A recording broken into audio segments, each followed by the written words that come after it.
आप देख रहे हैं वॉइस ऑफ कौशाम्बी न्यूज, हर आवाज बनेगी खबर। 19 वर्षीय एक बच्ची के साथ गैंगरेप हुआ,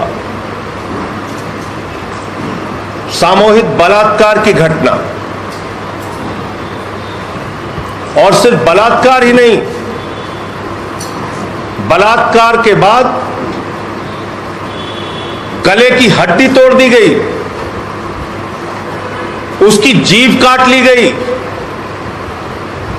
मरणासन्न अवस्था में उसको छोड़ दिया गया। परिवार पुलिस के पास पहुंचा न्याय के लिए। पहले सिर्फ एक व्यक्ति के खिलाफ एफआईआर दर्ज हुई, एक अपराधी के खिलाफ एफआईआर दर्ज हुई।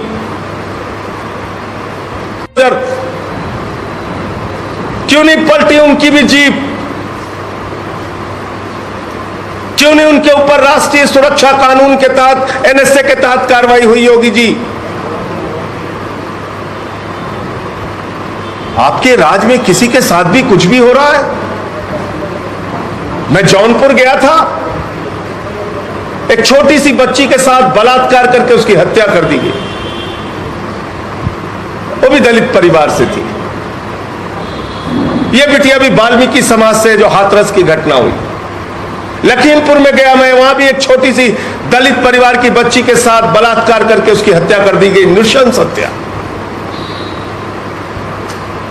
छोटी छोटी बच्चियों के साथ उत्तर प्रदेश में बलात्कार हो रहा है।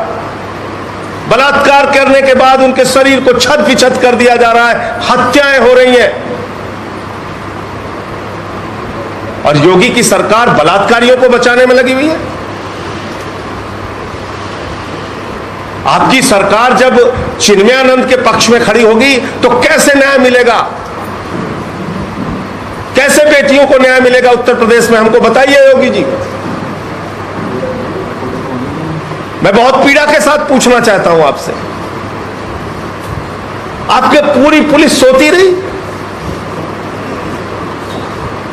अरे मेरे तो एक बयान के ऊपर आप देशद्रोह लगा देते हैं। आज 14वां मुकदमा लिख दिया मेरे ऊपर, 14 एफआईआर हो गई। रोज आप एफआईआर लिखते रहते हैं। आपकी पूरी ताकत लोगों की आवाज को दबाने में लग जाती है, लेकिन अपराध रोकने के लिए आप कुछ भी नहीं करना चाहते। आपकी सरकार को जंगल राज भी कहना कम होगा, क्योंकि जंगल का भी कुछ कानून होता है। आपकी राज में कोई कानून व्यवस्था नहीं होगी जी। इतनी बड़ी घटना हो गई, कहां उत्तर प्रदेश का महिला आयोग? कहां सो रही उत्तर प्रदेश की पुलिस? क्यों बलात्कारियों को बचाने की कोशिश की गई? क्यों उन बलात्कारियों के खिलाफ कार्रवाई नहीं हुई? क्यों इस बिटिया को सही समय पर इलाज नहीं मिला? क्यों आप उसके मरने का इंतजार करते रहे? और उसको दिल्ली भी भेजा तो एम्स में उसको बेड नहीं दिलवा पाए। इस पूरे मामले में एक और घटना हुई बीच में। वरिष्ठ पत्रकार हैं रोहिणी सिंह, उन्होंने कोई ट्वीट किया और उस ट्वीट के ऊपर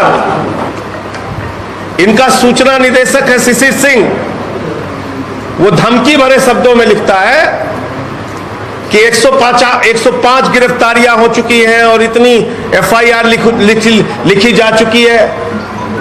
आप सच बोलने वालों को धमकाते हैं? आपको शर्म नहीं आती?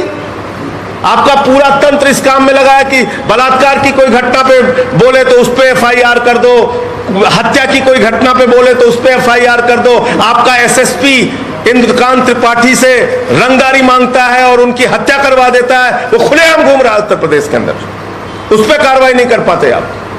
बलात्कारियों पे कार्रवाई नहीं कर पाते। रोहिणी सिंह को धमकाओगे, संजय सिंह पे देशद्रोह लगाओगे कि 105 एफआईआर हो गई है, सावधान रहना, बचे रहना। अरे तुम बच्चे हो, तुम्हें पता नहीं?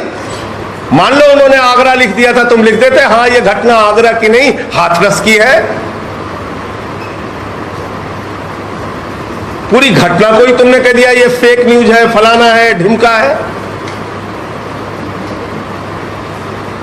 तो मेरा सिर्फ इतना कहना है कि आज उत्तर प्रदेश के अंदर बेटियां सुरक्षित नहीं है।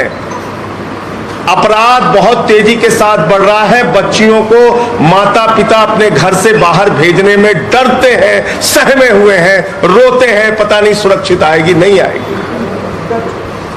बलात्कार भी हो रहा है, हत्याएं भी हो रही हैं, और पूरा योगी जी का तंत्र और इनका पुलिस तंत्र पैसे वसूलने में, रंगदारी वसूलने में, रंगदारी नहीं दी तो हत्याएं कराने में जुटा हुआ है। और हत्या करके वो एसएसपी खुलेआम घूम रहा है। अब तक उसके खिलाफ कोई कार्रवाई नहीं हुई, बल्कि उसकी एक चिट्ठी भी वायरल हो रही है कि उसको क्लीन चिट दिया जा रहा है। तो कुल मिलाकर ये जो घटना हुई है, इसने पूरे उत्तर प्रदेश की जनता को, पूरे देश के लोगों को हिलाकर रख दिया है। दरिंदगी, हैवानियत की पराकाष्ठा है ये। और ये एक घटना नहीं, अनेकों घटनाएं, वो चाहे जौनपुर का कांड हो, चाहे लखीमपुर का कांड हो, वो चाहे अभी मेरठ में एक निर्भया कांड हुआ, बस के अंदर बलात्कार की घटना, और ये चाहे हाथरस की घटना है। उत्तर प्रदेश में पडरौना के अंदर एक बच्ची छेड़खानी से तंग आकर अपने आप को आत्मदाह करके मर जाती है। आप उसकी पीड़ा की कल्पना कीजिए। यह हो रहा है योगी के राज में। और कार्रवाई किस पे होगी? जो इनके खिलाफ आवाज उठाएगा उस पर मुकदमे करेंगे। पत्रकार हो, कोई नेता हो, कोई पॉलिटिकल पार्टी का कार्यकर्ता हो। आज आम आदमी पार्टी के कार्यकर्ता दुराचारियों के पोस्टर बनवा रहे थे, उनको गिरफ्तार कर लिया, क्योंकि दुराचारियों के पोस्टर में भाजपा के नेता हैं, उनको उठाकर महानगर थाने में बंद कर दिया। अरे भाई, जब तुम्हारे नेताओं ने दुराचार किया है तो उनके फोटो लगेंगे नहीं लगेंगे? उनके पोस्टर लगेंगे कि नहीं लगेंगे? इस पूरे प्रकरण में फास्ट ट्रैक कोर्ट बनाकर इस मामले के अंदर जल्द से जल्द कार्रवाई पूरी करके 6 महीने में इन तमाम दुर्दांत अपराधियों को फांसी की सजा दी जाए। नंबर 1, परिवार डरा हुआ है।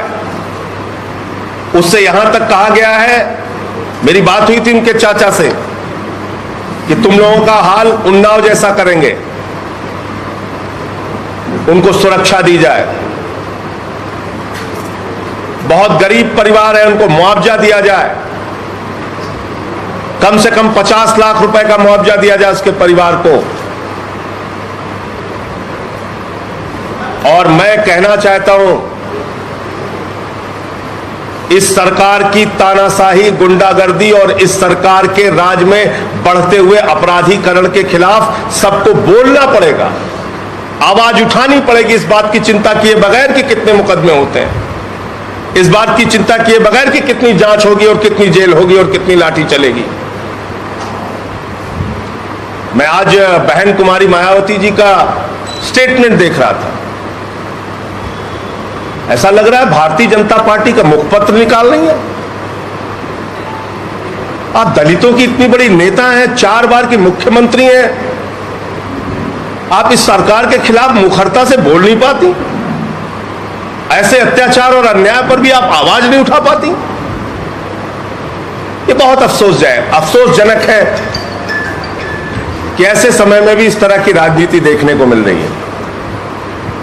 मैं फिर से दोहरा रहा हूं, इस पूरे घटना में जो लोग शामिल हैं, उन दुर्दांत अपराधियों को 6 महीने के अंदर फास्ट ट्रैक कोर्ट में मामले को पूरा करके फांसी की सजा